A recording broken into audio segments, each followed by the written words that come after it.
योऽन्तः मम वाचमिमां प्रसुप्तां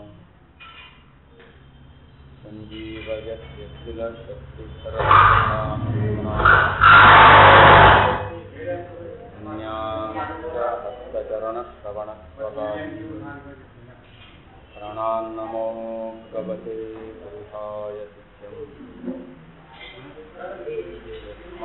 ब्रह्मेन्द्ररुद्रादेवतानां योगिता ज्ञानस्फूर्तिः सदा तस्मै हरये गुरवे नमः। सर्वमङ्गलमाङ्गल्ये शिवे सर्वार्थसाधिके शरण्ये त्र्यम्बके देवी नारायणि नमोऽस्तुते। मनोजवं मारुततुल्यवेगं श्रीमतीयं नमतां वातात्मजं वानरयूथं श्रीरामदूतं शिरसा नमामि। बुद्धिर्बलं यशोधैर्यं निर्भयत्वम् अरोगता अजाड्यं वाक्पटुत्वं च हनुमत्स्मरणात् भवेत्। लसतु श्रीमदानन्दतीर्थेन्दुर्नो सुगन्धरे यद्वचश्चन्द्रिका स्वान्तसन्तापं विमुञ्चति। भवति यदनुभावादेडमुकोऽपि वाक्यी जडमतिरपि जन्तुः जायते प्राज्ञमौलिः। सकलवचनचेतो देवता भारती सा मम वचसि निधत्ताम् सन्निधिं मानसे च। चित्रैः पदैश्च गम्भीरैः वाक्यैर्मानैरखण्डितैः गुरुभावं व्यञ्जयन्ती भातिश्री जगति तवा। कल्पितकल्पोऽयं प्रत्यक्षगजकेसरी व्यासतीर्थगुरुसूदान्विस्तार्थपुष्करी। तपो विद्याविरक्त्यादिसद्गुणौघाकरानहं वादिराजगुरून् वन्दे हयग्रीवपदाश्रयान्। गुरुवादिध्वान्तरवये वैष्णवेन्दीकरेन्दवे श्रीराघवेन्द्रगुरवे नमोऽत्यन्तदयालवे। अनवद्यात्मचारित्र्यं स्वादिखद्योतभास्करं विद्यामान्यगुरुं वन्दे विद्याविद्योतभास्वरम्। ज्ञानसद्भक्तिवैराग्यलक्ष्मीभिर्परिरम्भितः विश्वेशो हृदये स्थित्वा वाग्व्यापारं करोमि। श्रीगुरुभ्यो नमः। हयग्रीव हयग्रीव हयग्रीवेशयो हरे तस्य निस्सरते वाणी जन्मकन्या प्रवाहवत्। नारायणं नमस्कृत्य नरं चैव नरोत्तमं देवीं सरस्वतीं व्यासं ततो जयं गीयते। श्रियःकान्ताय कल्याणनिधये निधयेऽर्थिनां श्रीवेङ्कटनिवासाय श्रीनिवासाय मङ्गलम्। स्वस्तिस्तु समस्तजगताम् अशेषसन्मङ्गलानि भवन्तु। ವೇದವ್ಯಾಸದೇವರಿಂದ ರಚಿತವಾದ 18 ಪುರಾಣಗಳಲ್ಲಿ ಭವಿಷ್ಯೋತ್ತರ ಪುರಾಣ ಎಂಬತಕ್ಕಂಥದ್ದು ಒಂದು. ಆ ಭವಿಷ್ಯೋತ್ತರ ಪುರಾಣದಲ್ಲಿ ಶ್ರೀನಿವಾಸನ ವಿಶೇಷವಾದಂತಹ ಮಹಿಮೆ ಮತ್ತು ಅವನ ವಿವಾಹ ಮಹೋತ್ಸವದ ವರ್ಣನೆಯನ್ನು ವೇದವ್ಯಾಸದೇವರು ಮಾಡಿದ್ದಾರೆ. ಕಲೌ ಶ್ರೀ ವೆಂಕಟನಾಯಕಂ, ಕಲಿಯುಗದಲ್ಲಿ ವಿಶೇಷವಾಗಿ ವೆಂಕಟಾಚಲಾಧೀಶನಾದ ಪರಮಾತ್ಮನ ಆರಾಧನೆಯನ್ನು ಮಾಡಬೇಕು, ವಿಶೇಷವಾಗಿ ಅವನ ಮಹಿಮೆಯನ್ನು ಶ್ರವಣ ಮಾಡಬೇಕು. ಶ್ರೀನಿವಾಸ ನವರಾತ್ರಿ ಕಾಲದಲ್ಲಿ ವಿಶೇಷವಾಗಿ ಬ್ರಹ್ಮೋತ್ಸವದಲ್ಲಿ ಮೆರೀತಾನೆ. ಆ ಕಾಲದಲ್ಲಿ ಒಂದು ಬಾರಿ ಶ್ರೀನಿವಾಸನ ಮಹಿಮೆಯನ್ನು ಶ್ರವಣ ಮಾಡತಕ್ಕಂಥದ್ದು ಸಂಪ್ರದಾಯದಲ್ಲಿ ನಡೆದುಕೊಂಡು ಬಂದಿದೆ. ಹಾಗೆ ವೈಶಾಖ ಮಾಸದಲ್ಲಿ ಶ್ರೀನಿವಾಸ ಪದ್ಮಾವತಿಯನ್ನು ವಿವಾಹ ಮಾಡಿಕೊಂಡದ್ದು. ತನ್ನಿಮಿತ್ತ ಶ್ರೀನಿವಾಸನ ಮಹಿಮೆಯನ್ನು ವೈಶಾಖ ಮಾಸದಲ್ಲಿ ಶ್ರವಣ ಮಾಡತಕ್ಕಂಥದ್ದು ಕೂಡ ಸಾಂಪ್ರದಾಯಿಕವಾಗಿ ಬೆಳೆದು ಬಂದಿದೆ. ಒಂದು ಬಾರಿ ಶ್ರವಣ ಮಾಡಿದರೆ ಸಾಲದ, ಎರಡೆರಡು ಬಾರಿ ಯಾಕೆ ಶ್ರವಣ ಮಾಡಬೇಕು? ಅದಕ್ಕೆ ಹೇಳಿದ್ದು ಪುರಾಣ ಅಂತ. ಶುರುವಾಯಿತು ಪುರಾಣ ಅಂತ ಅಂದ್ರೆ ಏನರ್ಥ? ಹೇಳಿದ್ದೇ ಹೇಳ್ತಾರೆ ಅಂತ. ಪುರಾಣ ಅಂದ್ರೆ ಅದು ಹೇಳಿದ್ದೇ ಹೇಳ್ತಾರೆ ಅಂತ. ಹಾಗಾದ್ರೆ ಪುರಾಣ ಶಬ್ದ ಅರ್ಥ ಹೇಳಿದ್ದೇ ಹೇಳ್ತಾರೆ, ಬೇಡದೇ ಇದ್ದದ್ದು ಹೇಳ್ತಾರೆ ಅಂತ ಅರ್ಥ ಅಲ್ಲ.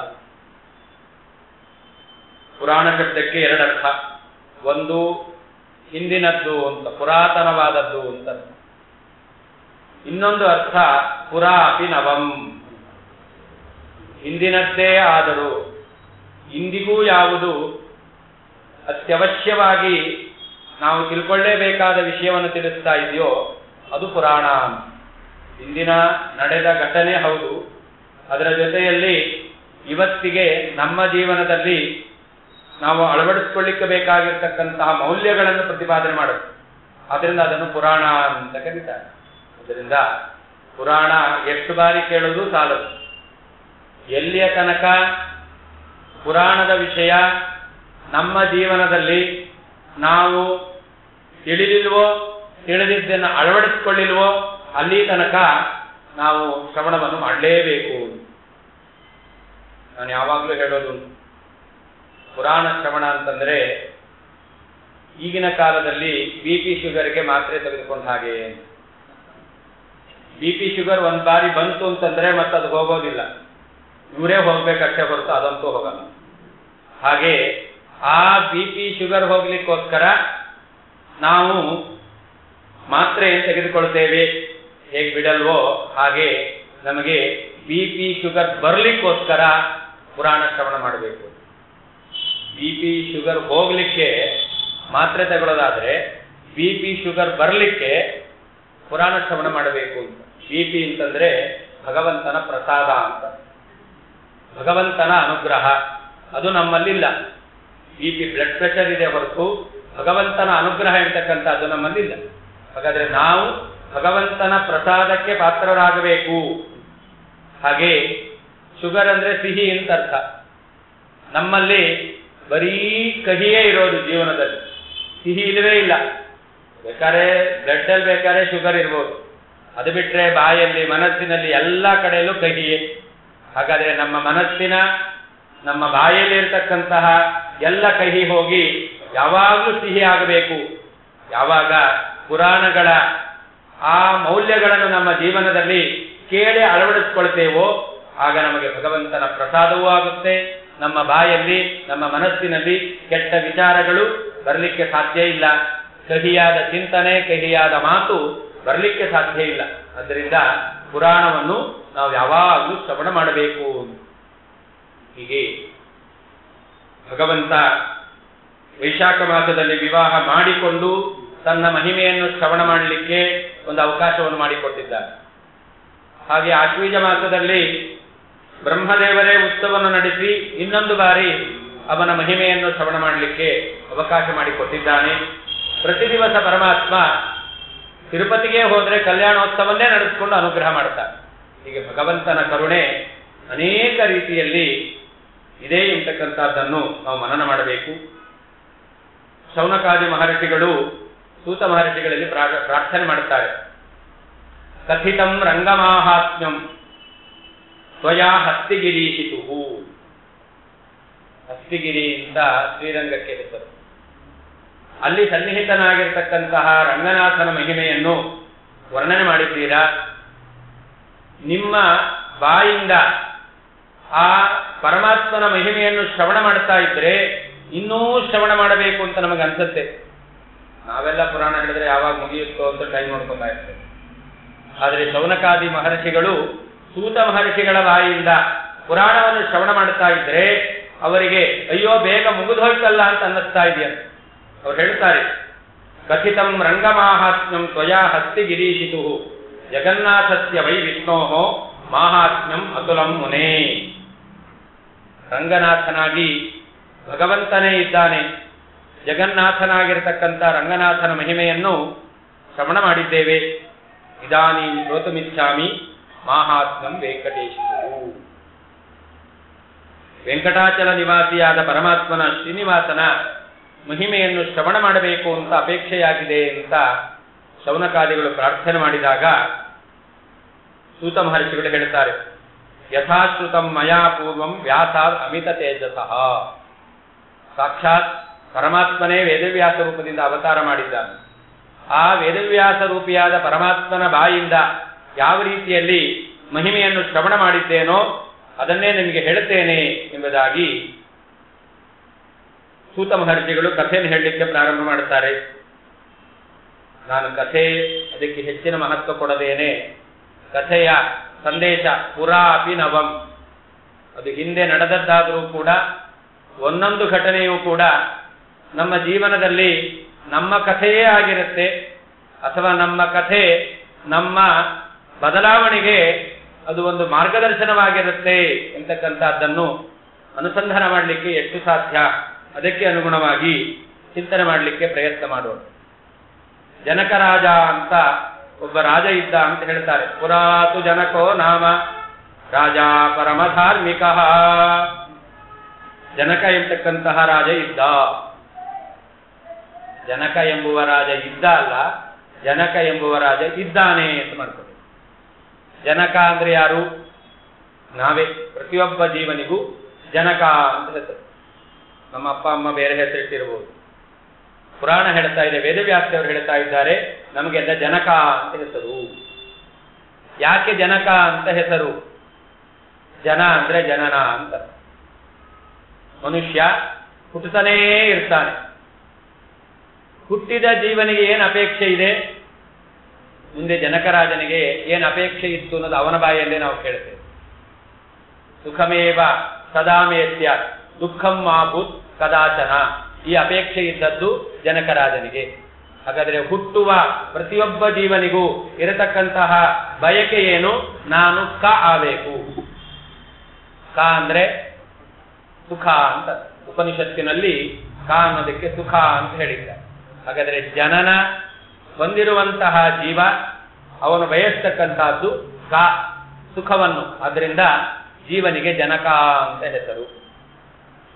ಇದು ಜೀವನ ಬಯಕೆಯನ್ನಿಟ್ಟುಕೊಂಡು ಜೀವರಿಗೆ ಜನಕ ಅಂತ ಹೆಸರಾದರೆ, ಜೀವರ ನಡತೆಯನ್ನಿಟ್ಟುಕೊಂಡು ಜೀವನಿಗೆ ಜನಕ ಅಂತ ಕರೀಬಹುದು. ಕ ಅನ್ನೋದು ಕುತ್ಸನೆ ಅಂತ ಶಾಸ್ತ್ರ ಹೇಳುತ್ತೆ. ಪುತ್ರ, ಪುತ್ರಕ. ಪುತ್ರ ಅಂದ್ರೆ ಮಗ ಅಂತ. ಪುತ್ರಕ ಅಂತಂದ್ರೆ ಕೆಟ್ಟ ಮಗ ಅಂತ. ಅದು ಕೆಟ್ಟ ಅಂತ ಹೇಳಬೇಕಾಗಿಲ್ಲ. ಕ ಅನ್ನೋದನ್ನು ಸೇರಿಸಿಬಿಟ್ರೆ ಸಂಸ್ಕೃತದಲ್ಲಿ ಅದು ಕ ಎಂಬತಕ್ಕಂಥದ್ದು ಕುತ್ಸನ, ಕೆಟ್ಟ ಎಂಬುವ ಅರ್ಥದಲ್ಲಿದೆ. ಹಾಗೆ ಇವಾಗ ನಿಮ್ಗೆ ಅರ್ಥ ಆಗೋಯ್ತು. ಜನ ಹುಟ್ಟುವಂತಹ ನಾವು ಕ ಅಂದ್ರೆ ಕೆಟ್ಟವರಾಗಿದ್ದೇವೆ ಅಂತ. ಹಾಗಾದ್ರೆ ನಮ್ಮನ್ನೇ ಪುರಾಣ ಜನಕ ಅಂತ ಹೇಳುತ್ತೆ. ಹುಟ್ಟಿದವರು ಸುಖದ ಅಪೇಕ್ಷೆ ಉಳ್ಳವರಾಗಿದ್ದೇವೆ, ಆದ್ರಿಂದ ಜನಕ. ಸುಖದ ಅಪೇಕ್ಷೆಯಿಂದ ಹುಟ್ಟಿ ಮಾಡಬಾರ್ದನ್ನು ಮಾಡ್ತೇವೆ, ಆದ್ರಿಂದ ನಮ್ಮನ್ನು ಜನಕ ಅಂತ ಕರೀತಾರೆ. ಹಾಗಾಗಬಾರದು. ಏನಾಗಬೇಕು? ಜನಕರಾಜನ ಕಥೆಯನ್ನು ಹೇಳಬೇಕಾದರೆ ಸೂತ ಮಹರ್ಷಿಗಳು ಹೇಳ್ತಾರೆ, ವಾಸುದೇವ ಪ್ರಸಾದಸ್ಯ ಮುಖ್ಯ ಪಾತ್ರಮಭೂ ನೃಪಃ. ವಾಸುದೇವ ಪ್ರಸಾದಸ್ಯ ಮುಖ್ಯ ಪಾತ್ರಂ ಅಭೂತ್ ನೃಪಃ. ಜನಕರಾಜ ಪರಮಾತ್ಮನ ಪೂರ್ಣ ಅನುಗ್ರಹಕ್ಕೆ ಪಾತ್ರನಾಗಿದ್ದ. ಹಾಗಾದ್ರೆ ನಾವು ಜನಕರಾಗಬೇಕು ಅಂತಾದರೆ ಪರಮಾತ್ಮನ ಅನುಗ್ರಹಕ್ಕೆ ಪಾತ್ರರಾಗಬೇಕು. ಜನ ಅಂತಂದ್ರೆ ಪರಮಾತ್ಮ ಅಂತ. ನಮಗೆ ಜನ್ಮವನ್ನು ಕೊಡುವವನು, ಅವನಿಂದಲೇ ನಮಗೆ ಸುಖ ಪ್ರಾಪ್ತಿಯಾಗುತ್ತೆ. ಹಾಗಾದ್ರೆ ನಮ್ಮ ಉತ್ಪತ್ತಿಗೆ ಕಾರಣನಾಗಿದ್ದುಕೊಂಡು ನಮಗೆ ಸುಖವನ್ನು ಕೊಡ್ತಕ್ಕಂತಹ ಪರಮಾತ್ಮ ಅವನು ಜನಕ. ಹಾಗಾದ್ರೆ ನಾವು ಜನಕರಾಗಬೇಕು ಅಂದ್ರೆ ಏನರ್ಥ? ಅಂತಹ ಪರಮಾತ್ಮನನ್ನು ನಮ್ಮ ಮನಸ್ಸಿನಲ್ಲಿ ಹೊತ್ತುಕೊಂಡವರಾಗಬೇಕು, ಅವನ ಅನುಗ್ರಹಕ್ಕೆ ಪಾತ್ರರಾದವರಾಗಬೇಕು. ನಮ್ಮ ಪಾಲಿಗೆ ಭಗವಂತನ ಅನುಗ್ರಹ ಇದೆ ಅಂತಾದ್ರೆ ನಾವು ಜನಕರಾಗ್ತೇವೆ, ಪರಮಾತ್ಮನ ಅನುಗ್ರಹವನ್ನು ಪಡೆದವರಾಗ್ತೇವೆ. ಶಾಸ್ತ್ರದಲ್ಲಿ ನಾವು ಹಿಂದೆ ಮನನ ಮಾಡಿದ್ದೆವು. ಉಪನಿಷತ್ತಿನಲ್ಲಿ ಪಿಪ್ಪಲಾದರನ್ನು ಭಗವನ್ನಂತ ಸಂಬೋಧನೆ ಮಾಡಿದ್ರು. ಭಗವನ್ನಂತ ಸಂಬೋಧನೆ ಮಾಡಿದ್ಯಾಕೆ? ಅವರು ಭಗವಂತ ಅಲ್ಲ, ಆದರೂ ಅವನನ್ನು ಭಗವನ್ನಂತ ಸಂಬೋಧನೆ ಮಾಡಿದ್ರು. ಹಾಗಲ್ಲ ಮನನ ಮಾಡಿದ್ದೆವು ನಾವು. ಭಗವಂತನ ವಿಶೇಷ ಸನ್ನಿಧಾನ ಪಾತ್ರರಾಗಿದ್ದಾರೆ. ಹಾಗಾದ್ರೆ ನಾವು ಜನಕರಾಗಬೇಕು ಅಂತಂದ್ರೆ ಜನಕ ಶಬ್ದವಾಚ್ಯನಾದ ಪರಮಾತ್ಮನ ವಿಶೇಷ ಸನ್ನಿಧಾನ ಪಾತ್ರರಾದರೆ ನಾವು ಜನಕರಾಗ್ತೇವೆ. ಈಗ ಜನಕರಾಗಿದ್ದೇವೆ, ನಾವು ಜನಕರಾಗಬೇಕು. ಯಾವಾಗ ಜನಕರಾಗ್ತೇವೆ? ಪರಮ ಧಾರ್ಮಿಕ. ಆ ರಾಜ ಜನಕನಾಗಿದ್ದ. ಯಾಕೆ ಜನಕನಾಗಿದ್ದ? ಪರಮ ಧಾರ್ಮಿಕನಾದ್ದರಿಂದ. ಹಾಗೆ ನಾವು ಕೂಡ ಶಾಸ್ತ್ರದಲ್ಲಿ ಹೇಳಿದ ಏನೇನು ಧರ್ಮಗಳಿದೆಯೋ, ಅನುಷ್ಠಾನ ಮಾಡಲಿಕ್ಕೆ ಸಾಧ್ಯ ಇದೆಯೋ ಅಂತಹ ಧರ್ಮವನ್ನು ಅನುಷ್ಠಾನ ಮಾಡುವವರಾದರೆ ನಾವು ಪರಮಧಾರ್ಮಿಕರಾಗ್ತೇವೆ, ನಾವು ಜನಕ ರಾಜನಾಗ್ತೇವೆ, ಪರಮಾತ್ಮನ ಅನುಗ್ರಹಕ್ಕೆ ಪಾತ್ರರಾಗತಕ್ಕಂಥವರಾಗ್ತೇವೆ. ಪರಮಾತ್ಮನ ಅನುಗ್ರಹ ಆಗಬೇಕು ಅಂತ ನಮಗೆ ಅಪೇಕ್ಷೆ ಇದೆ. ಆ ಜನಕ ರಾಜ ಪರಮಾತ್ಮನ ಅನುಗ್ರಹವನ್ನು ಸಂಪಾದನೆ ಮಾಡಿಕೊಂಡಿದ್ದ. ಅದಕ್ಕೆ ಏನು ಕಾರಣ? ಸೂತ ಮಹರ್ಷಿಗಳು ಹೇಳ್ತಾರೆ, ನಿರ್ಮಮಃ ನಿತ್ಯತೃಪ್ತಶ್ಚ ನಿರಹಂಕೃತಿ ಆತ್ಮಧೃಕ್ ಸತ್ಯವಾಕ್ ಸರ್ವಶಾಸ್ತ್ರೇಷು ಕೋವಿದಃ ಕೋಪವರ್ಜಿತಃ. ಜನಕರಾಜ ಪರಮಾತ್ಮನ ಪರಮಾನುಗ್ರಹಕ್ಕೆ ಪಾತ್ರನಾಗಲಿಕ್ಕೆ ಏನು ಕಾರಣ? ನಮಗೆ ದೇವರ ಅನುಗ್ರಹ ಇಲ್ಲ, ಪ್ರದಕ್ಷಿಣೆ ಬಂದದ್ದೇ ಬಂದದ್ದು, ಕಾಲ್ ನೋವಾಯ್ತೇ ವಿನಃ ನಮ್ಮ ದುಃಖ ಏನು ಪರಿಹಾರ ಆಗಲಿಲ್ಲ, ಇನ್ನಷ್ಟು ಕಾಲ್ ನೋವು ಎಂಬತಕ್ಕಂಥ ದುಃಖ ಜಾಸ್ತಿ ಆಯ್ತು. ಹಾಗಾದ್ರೆ ದೇವರ ಅನುಗ್ರಹ ನಮಗಾಗಬೇಕು ಅಂತ ಅಪೇಕ್ಷೆ ಪಡ್ತೇವೆ, ಅನೇಕ ವಿಧವಾದ ಸೇವೆ ಮಾಡ್ತೇವೆ. ಒಂದು ದೈಹಿಕವಾಗಿರ್ತಕ್ಕಂಥ ಶ್ರಮ, ಇಲ್ಲ ಆರ್ಥಿಕವಾದ ವ್ಯಯ. ಪರಮಾತ್ಮನ ಅನುಗ್ರಹ ಆಗ್ತಾ ಇಲ್ಲ. ಪರಮಾತ್ಮನ ಅನುಗ್ರಹವನ್ನು ಸಂಪಾದನೆ ಮಾಡಬೇಕು ಅಂತಾದರೆ ಅದು ಮಾಡಬಾರದು ಅಂತಲ್ಲ, ಅದರ ಜೊತೆಯಲ್ಲಿ ನಾವು ಅಳವಡಿಸಿಕೊಳ್ಳಬೇಕಾದಂತಹ ಗುಣಗಳು ಏನು ಅದನ್ನ ಸೂತ ಮಹರ್ಷಿಗಳು ಹೇಳ್ತಾರೆ. ಸತ್ಯವಾ, ಮೊದಲನೇದಾಗಿ ಸತ್ಯವನ್ನು ನುಡಿಯಬೇಕು, ಸತ್ಯ ಮಾರ್ಗದಲ್ಲಿ ನಡೆಯಬೇಕು. ಸತ್ಯ ಅಂದ್ರೆ ಏನು? ಶಾಸ್ತ್ರ ಹೇಳ್ತಾ ಇದೆ, ನ ಯಥಾರ್ಥಾಭಿಭಾಷಣಂ. ಇದ್ದದ್ದನ್ನು ಇದ್ದ ಹಾಗೆ ಹೇಳ್ತೇನೆ ಅಂತಂದ್ರೆ ಅದನ್ನು ಸತ್ಯ ಅಂತ ಹೇಳೋದಿಲ್ಲ. ಸತ್ಯಂ ಭೂತಹಿತಂ ಪ್ರೋಕ್ತಂ. ಎಲ್ಲಾ ಜೀವಿಗಳಿಗೂ ಸಂತೋಷ ಆಗುವ ಹಾಗೆ ನಡ್ಕೊಳ್ತೇವೆ ಅಂತಂದ್ರೆ ಇದು ಸತ್ಯ. ಅಥವಾ ಉತ್ತಮಾನಾಂ ಹಿತಂ ವಚಃ. ಯಾರು ಗುರುಗಳು ಹಿರಿಯರಿದ್ದಾರೋ ಅವರು ನಮ್ಮ ಒಳಿತಿಗಾಗಿ ನುಡಿದಿರುವಂತಹ ಮಾತುಗಳಿದೆಯಲ್ಲ, ಇದನ್ನು ಶಾಸ್ತ್ರ ಸತ್ಯ ಅಂತ ಹೇಳುತ್ತೆ. ಹಾಗಾದರೆ ನಾವು ಸತ್ಯವಾಕ್ ಆಗಬೇಕು ಅಂದ್ರೆ ಏನರ್ಥ? ಯಾವತ್ತೂ ಎಲ್ಲಾ ಜೀವಿಗಳಿಗೆ ಸಂತೋಷ ಉಂಟು ಮಾಡುವ ರೀತಿಯಲ್ಲಿ ಬದುಕಬೇಕು. ಹಾಗೆ ನಮ್ಮ ಗುರುಗಳು ಹಿರಿಯರು ಏನು ಹೇಳ್ತಾರೋ ಅದನ್ನು ನಾವು ಕೇಳಬೇಕು. ಆಗ ನಾವು ಸತ್ಯವಾಕಗಳಾಗ್ತೇವೆ. ಇದನ್ನು ಶಾಸ್ತ್ರ ಹೇಳ್ತಾ ಇದೆ. ಆ ಜನಕರಾಜ ಎಲ್ಲಾ ಜೀವಿಗಳಿಗೆ ಹಿತವನ್ನು ಬಯಸ್ತಾ ಇದ್ದ ರಾಜನಾಗಿದ್ರೂ ಕೂಡ ನಿರ್ಮಮಃ ನಿರಹಂಕೃತಿ. ಅಹಂಕಾರ ಎಂತಕ್ಕಂಥದ್ದಿರಲಿಲ್ಲ. ನಾನೇ ಇಡೀ ವಿದೇಹ ರಾಜವನ್ನು ಆಳುವವನು, ಎಲ್ಲಾ ಪ್ರಜೆಗಳು ನನ್ನ ಅಧೀನದಲ್ಲಿದ್ದಾರೆ ಎಂಬುದಾಗಿ ಅವನು ಯಾವತ್ತೂ ಅಹಂಕಾರದಿಂದ ನಡ್ಕೊಂಡವನಲ್ಲ. ರಾಜ್ಯದ ಬೊಕ್ಕಸ ಎಲ್ಲ ನನಗೇ ಇರತಕ್ಕಂಥದ್ದು ಎಂಬುದಾಗಿ ಭಾವಿಸಿದವನಲ್ಲ. ಹೀಗೆ ನಿರ್ಮಮಃ ನಿರಹಂಕೃತಿ. ರಾಜ್ಯದ ಬೊಕ್ಕಸ ಅದು ಪ್ರಜೆಗಳಿಗಿರ್ತಕ್ಕಂಥದ್ದು. ಆದ್ರಿಂದ ಅವನು ಪ್ರಜಾಹಿತ ಅದನ್ನು ಕಾಪಾಡ್ತಾ ಇದ್ದ. ಅದನ್ನೇ ಶಾಸ್ತ್ರ ಸತ್ಯ ಎಂಬುದಾಗಿ ಹೇಳ್ತಾ ಇದ್ದ. ಹಾಗೆ ಅವನು ಯಾವತ್ತೂ ತನ್ನ ಗುರುಗಳು ಏನು ಮಾತನ್ನು ಹೇಳಿದ್ದಾರೋ ಅದನ್ನು ಅವನು ಯಾವತ್ತೂ ಮೀರಿದವನಲ್ಲ. ಆದ್ದರಿಂದ ಅವನನ್ನು ಸತ್ಯವಾಕ್ ಅಂತ ಕರೀತಾರೆ. ಈಗಿನ ಕಾಲದಲ್ಲಿ ರಾಜರು ಅಂದ್ರೆ ರಾಜಕಾರಣಿಗಳು. ಅವರಿಗೆ ಧರ್ಮ, ಪುರಾಣಗಳು, ಇತಿಹಾಸ, ವೇದ, ಶಾಸ್ತ್ರ ಇದೆಲ್ಲವೂ ಅಲರ್ಜಿ ಅವರಿಗೆ. ಒಬ್ಬ ರಾಜ ಅಂದ್ರೆ ಹೇಗಿರಬೇಕು?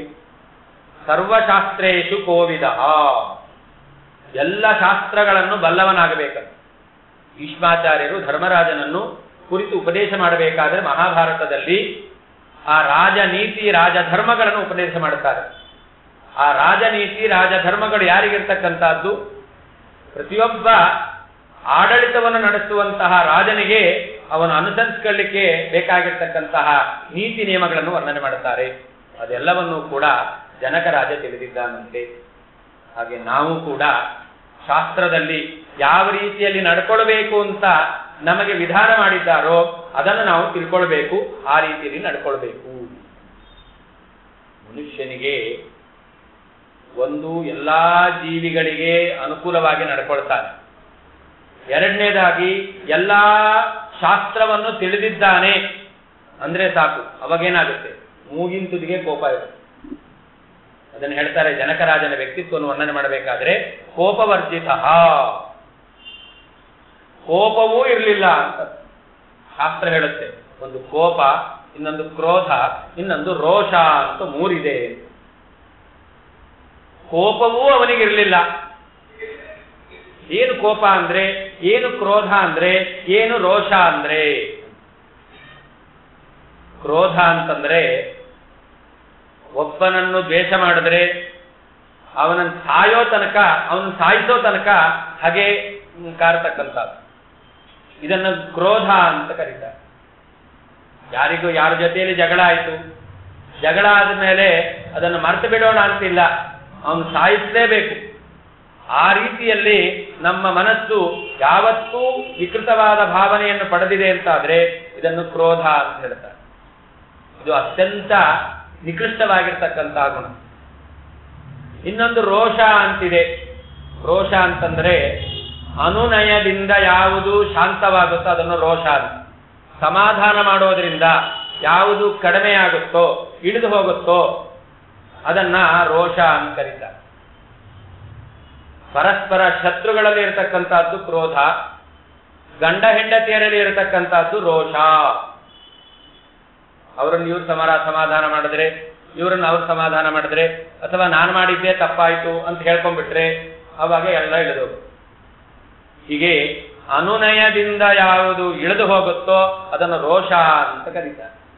ಕೋಪ ಅಂದ್ರೆ ಏನು ಅಂತಂದ್ರೆ ತಪ್ಪು ಮಾಡಿದಾಗ ಅವರನ್ನು ತಿದ್ದಲಿಕ್ಕೋಸ್ಕರ ಅವರ ಮೇಲೆ ವಾಸ್ತವಿಕವಾಗಿ ದ್ವೇಷ ಇಲ್ಲ, ಕೋಪ ಇಲ್ಲ, ಏನೂ ಇಲ್ಲ, ನಟನೆ ಮಾಡೋದಿದೆಯಲ್ಲ, ಇದನ್ನು ಕೋಪ ಅಂತ ಕರೀತಾರೆ.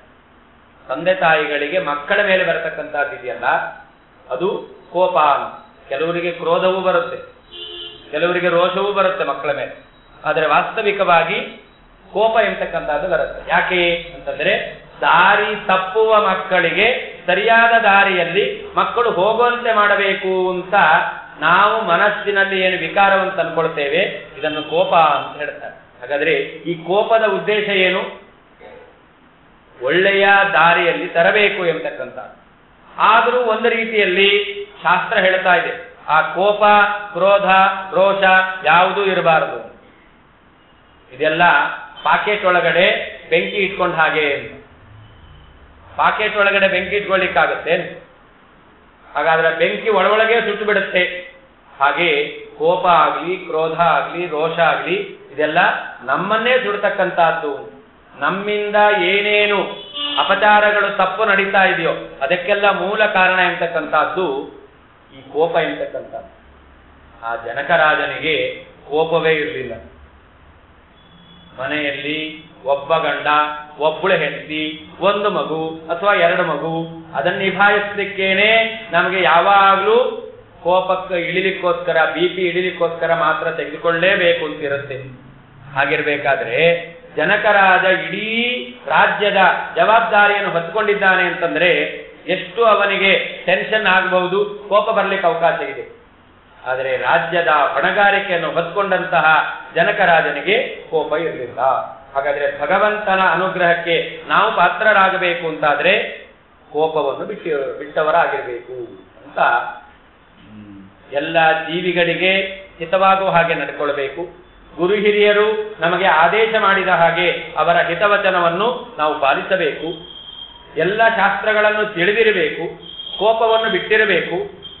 ಹಾಗೆ ನಿರ್ಮಮಃ ನಿರಹಂಕೃತಿ, ಜೀವನಿಗೆ ಸಾಧನೆ ಮಾಡ್ತಾ ಇರಬಹುದು. ಆ ಸಾಧನೆ ಮಾಡುವ ಸಂದರ್ಭದಲ್ಲಿ ಅವನನ್ನು ಕೆಳಗೆ ಎಳಿಲಿಕ್ಕೆ ಇರತಕ್ಕಂಥದ್ದು ಎರಡು, ಒಂದು ಅಹಂಕಾರ, ಇನ್ನೊಂದು ಮಮಕಾರ. ಒಂದು ನನಗೆ ಅಂತ ಮಾಡ್ತಾನೆ, ಇಲ್ಲ ನಾನೇ ಅಂತ ಮಾಡ್ತಾನೆ. ನನಗೆ ಅಂತ ಮಾಡಿದ್ರು ಮಾಡಿದ್ದೆಲ್ಲ ವ್ಯರ್ಥ, ನಾನೇ ಅಂತ ಮಾಡಿದ್ರು ಮಾಡಿದ್ದೆಲ್ಲ ವ್ಯರ್ಥ. ಆ ಜನಕರಾಜ ಎಲ್ಲ ಪ್ರಜೆಗಳಿಗೆ ಅವನು ಬೇಕಾದ್ದನ್ನು ಮಾಡ್ತಾ ಇದ್ದ, ನಾನೇ ಮಾಡಿದ್ದು ಅಂತ ಅಹಂಕಾರ ಇರಲಿಲ್ಲ. ಎಲ್ಲ ಪ್ರಜೆಗಳಿಗೆ ಹಿತ ಮಾಡ್ತಾ ಇದ್ದ, ಅದರಿಂದಾಗಿ ನನಗೆ ಎಂಬತಕ್ಕಂಥ ಭಾವನೆ ಅವನಿಗೆ ಇರಲಿಲ್ಲ. ಇಷ್ಟೆಲ್ಲ ಗುಣಸಂಪನ್ನನಾದ್ದರಿಂದ ಅವನು ಭಗವಂತನ ಅನುಗ್ರಹಕ್ಕೆ ಪಾತ್ರನಾಗಿದ್ದಾನಂತೆ. ಹೀಗೆ ನಾವು ಕೂಡ ಜನಕರಾಜರಾಗಬೇಕು ಅಂತ. ರಾಜ ಅಂದ್ರೆ ಎಲ್ಲರನ್ನೂ ಸಂತೋಷಗೊಳಿಸುವವರು. ನಮ್ಮಲ್ಲಿ ಇಂತಹ ಸದ್ಗುಣಗಳಿದೆ ಅಂತಾದ್ರೆ ನಾವು ರಾಜರಾಗ್ತೇವೆ. ಮನೆಯಲ್ಲಿ ನಾವು ರಾಜ ಅಲ್ಲದೆ ಇರಬಹುದು, ಅಥವಾ ಎಲ್ಲೂ ರಾಜರಲ್ಲದೆ ಇರಬಹುದು, ಆದರೆ ನಾವು ರಾಜರಾಗಬೇಕು. ಪದವಿಯಲ್ಲಿ ರಾಜರಲ್ಲ, ಎಲ್ಲ ಜನಗಳ ಜೊತೆಯಲ್ಲಿ ಬೆರೆಯಬೇಕಾದರೆ ಎಲ್ಲರಿಗೂ ನಾವು ಆನಂದವನ್ನು ಸಂತೋಷವನ್ನು ಉಂಟು ಮಾಡುವವರಾದರೆ ರಾಜ, ರಾಜ್ಞಿ ಎಂದು ಕರೀತಾರೆ. ಜನಕರಾಜ ಆ ರೀತಿಯಲ್ಲಿ ಜೀವನವನ್ನು ನಡೆಸಿದ್ದಾನೆ. ಅವನಿಗೆ ಒಬ್ಬ ಸಹೋದರ ಅಂತಿದ್ದ, ಅವನ ಹೆಸರು ಕುಶಕೇತು, ಕುಶಧ್ವಜ ಎಂಬುದಾಗಿ ಕರೀತಾರೆ. ಆ ವ್ಯಕ್ತಿ ತುಂಬಾ ಹುಲ್ಲಿನಂತೆ, ಅಂದ್ರೆ ಅಷ್ಟು ಸಣ್ಣ ವ್ಯಕ್ತಿ ಆಗಿರಬಹುದು, ಆದರೆ ಅವನ ಕೀರ್ತಿ ಅದು ಧ್ವಜದಂತೆ, ಪತಾಕೆಯಂತೆ ಮೇಲಕ್ಕೆ ಹಾರ್ತಾ ಇರುತ್ತೆ. ಈ ಜನಕರಾಜನಲ್ಲಿ ಇಷ್ಟೆಲ್ಲ ಒಳ್ಳೆಯ ಗುಣ ಇದ್ದದ್ರಿಂದಾಗಿ ಅವನು ಯಾರಿಗೂ ಕಾಣಿಸ್ಕೊಳ್ತಿರ್ಲಿಲ್ಲ. ಆದರೆ ಅವನ ಕೀರ್ತಿ ಎಂತಕ್ಕಂಥದ್ದು ಕೇವಲ ವಿದೇಹ ರಾಜ್ಯದಲ್ಲಿ ಮಾತ್ರ ಅಲ್ಲ, ಪ್ರತಿಯೊಂದು ಕಲ್ಪದಲ್ಲಿಯೂ ಕೂಡ ಅವನ ಹೆಸರು ಹೇಳೋರು ಇದ್ದೇ ಇರ್ತಾರೆ. ಕರ್ಮಣೈವ ಹಿ ಸಂಸಿದ್ಧಿಂ ಆಸ್ಥಿತಾಃ ಜನಕಾದಯ. ಭಗವದ್ಗೀತೆ ಓದವರೆಲ್ಲ ಅವನ ಹೆಸರು ಹೇಳ್ತಾರೆ. ಹಾಗಾದ್ರೆ ಅವನ ಕೀರ್ತಿ ಎಷ್ಟು ಉತ್ತುಂಗಕ್ಕೆ ಮೇಲಕ್ಕೆ ಏರಿರಬಹುದು. ಅಂತಹ ಸಣ್ಣ ವ್ಯಕ್ತಿ, ನಾನೇನೂ ಅಲ್ಲ ಅಂತ ಅನ್ಕೊಂಡವು, ಆದರೆ ಅವನ ಕೀರ್ತಿ ಎಂತಕ್ಕಂಥದ್ದು ಇವತ್ತಿಗೂ ಎಲ್ಲರ ಬಾಯಲ್ಲಿ ಬರ್ತಾ ಇದೆ. ಅದು ಪತಾಕೆಯಂತೆ ಅದು ಹಾರಾಡ್ತಾ ಇದೆ. ಅದರಿಂದ ಅವನ ತಮ್ಮ ಕುಶಕೇತು ಆಗಿದ್ದ. ಅಂದ್ರೆ ನಾವು ಎಷ್ಟೇ ಸಣ್ಣವರಾಗಿರಬಹುದು, ಸಣ್ಣ ದೇಹ ಅಂದ ಮಾತ್ರಕ್ಕೆ ನಾವು ಸಣ್ಣವರಲ್ಲ. ನಮ್ಮಲ್ಲಿ ಸಣ್ಣತನ ಇದೆ ಅಂತಂದ್ರೆ ನಾವು ಸಣ್ಣವರಾಗ್ತೇವೆ. ಹಾಗಾದ್ರೆ ನಾವು ಎಲ್ಲಾ ವ್ಯಕ್ತಿಗಳ ಬಾಯಲ್ಲಿ ನಮ್ಮ ಹೆಸರು ಬರುವ ಹಾಗೆ ಬಯಸ್ಕೊಳ್ಳಿಕ್ಕಲ್ಲ. ಉದಾಹರಣೆಯಾಗಿ ಇಂತಹ ವ್ಯಕ್ತಿಗಳಂತೆ ಇರಬೇಕು ಅಂತ ಆ ಸದ್ಗುಣ ಸಂಪನ್ನರಾಗಿದ್ದೇವೆ ಅಂತಂದ್ರೆ ಆಗ ನಾವು ಕೂಡ ಕುಶಕೇತುಗಳಾಗ್ತೇವೆ. ಸಣ್ಣ ವ್ಯಕ್ತಿಗಳಾಗಿದ್ರು, ನಮ್ಮ ಈ ಶರೀರ ಎಂತಕ್ಕಂಥದ್ದು ಆಕಾರದಲ್ಲಿ ಸಣ್ಣದಾಗಿದ್ರು ಕೂಡ ನಮ್ಮ ಕೀರ್ತಿ ಪತಾಕೆ ಎಂತಕ್ಕಂಥದ್ದು ಅದು ಹಾರಾಡ್ತಾ ಇರುತ್ತೆ. ಅಂತಹ ಒಂದು ವಿಶೇಷವಾದಂತಹ ಕೀರ್ತಿಯನ್ನು ಪಡೆದವನಾಗಿದ್ದ ಎಂಬುದಾಗಿ ಅವನ ಚರಿತ್ರೆಯನ್ನು ವರ್ಣನೆ ಮಾಡುತ್ತಾರೆ. ಆ ಜನಕರಾಜನಿಗೆ ಇಲ್ಲಿ ವರ್ಣನೆ ಮಾಡಬೇಕಾದರೆ ಹೇಳುತ್ತಾರೆ, ಜನಕಸ್ಯ ಅಭವತ್ ಪುತ್ರಿ ಜಾನಕಿ ನಾಮ ಸಾ ರಮಾ. ಯಾವ ಲಕ್ಷ್ಮೀದೇವಿ ಇದ್ದಾಳೋ ಅವಳೇನೆ ಜನಕರಾಜನ ಮಗಳಾಗಿ ಇದ್ದು.